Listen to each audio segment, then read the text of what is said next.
দিতে এসছে, চোর ছিল তার সাথে মাতাল অভিষেক দিতে, বুঝতে পেরেছেন? ওই সঞ্জু এতদিন আমাদের উপর অনেক অত্যাচার করে গেছে, আর তার থেকে বড় অত্যাচার তো মেইন অভিষেক ব্যানার্জি করেইছে।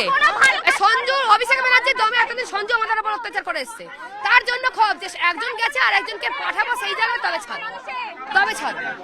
রাস্তাঘাট নিয়ে ক্ষোভের কথা বলছেন আপনারা? রাস্তাঘাট তো হচ্ছে না, সহ্য করতে দেয়নি। সঞ্জুর বক্তব্য ছিল আমিও ভোগ করতে পারবো না, তোমরাও ভোগ করতে পারবে। 20 বছর ধরে রাস্তার এই অবস্থা কেন, কিসের জন্য বলুন? উত্তর দিন, আপনার কাছে উত্তর আছে? আপনি সবাইকে অশান্তিতে রেখে নিজে শান্তিনিকেতনে রয়েছেন। চোর চোর চোর চোর, পিসি চোর, ভাইপো চোর, পিসি চোর, ভাইপো চোর, চোর চোর চোর। এত ক্ষোভ আপনাদের? জীবন এরকম কষ্ট করে আসছি রাস্তার জন্য, একদিন বৃষ্টি হলে রাস্তা হাঁটু অবধি জল হয়ে যায়। সঞ্জুকে কাজ করতে দিত না এখানে? না না, একদম কাজ করতে দিত না। এখানে বাড়ি তো দেখুন কি অবস্থা, রাস্তার আপনারা দেখে যান, রাস্তা আপনারা নিজেরা দেখে যান কি অবস্থা, আমরা কত কষ্ট করে চলাফেরা করি। এত ক্ষোভ আমাদের অভিষেকের উপর থাকতো না।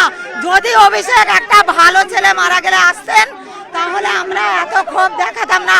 এই ছেলেটা একটা বদমাশ, গুন্ডা, চোর, মাতাল, মানে যত রকম দোষ সব কিছু চরিত্রের মধ্যে ছিল এবং সে নেশা করেই মারা গেছে।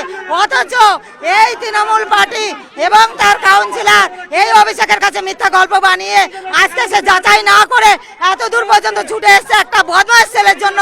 এটা আমরা কিছুতেই মানতে। আর এই তার সর্বনাশের সমস্ত কিছু আমাদের ঘাড়ে চাপিয়ে দিয়ে তারা এখনো আমাদের অত্যাচার চালিয়ে নেওয়ার চেষ্টা এবং তাদের গুন্ডারাজ এখনো চালিয়ে যাওয়ার চেষ্টা। তাদের এখনো চ্যানেল আছে, একটা গুন্ডা তাদের মারা গেছে, সেই শোক পালনে তারা শোকাতুর হয়ে পড়েছে।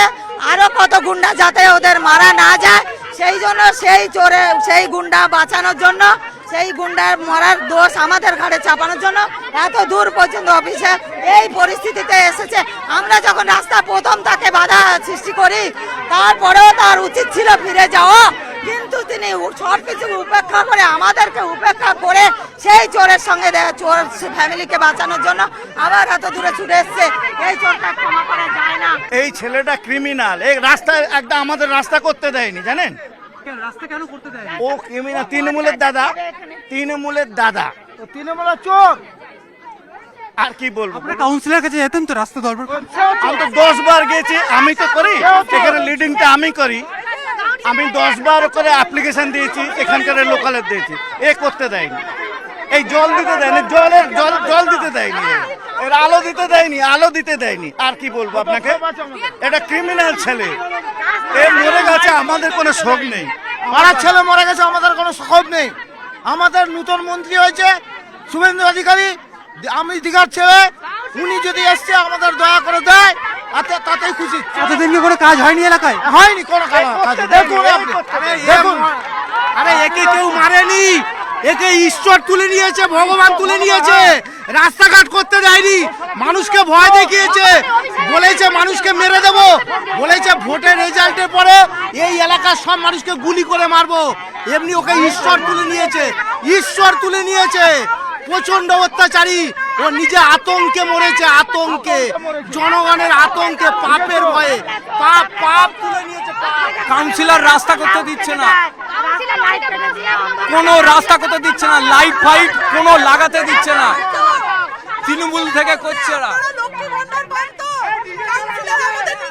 আপনারা লক্ষ্মী ভান্ডার পান তো? আমি বললাম না, আমি পাই না। আপনি পাবেন কি করে? আপনি তো সরকারি চাকরি করেন। আমি বললাম আমি করি না, কিন্তু সবাই যদি পায় তাহলে। বলছে সরকারি চাকরি করেন, ওই নিয়ে সন্তুষ্ট থাকুন। তোর বাবা দিয়েছিল সরকারি চাকরি, নিজের যোগ্যতায় পেয়েছি, পড়াশোনা শিখেছি, নিজের যোগ্যতায় পেয়েছি। ওই বাবলার অনিদেব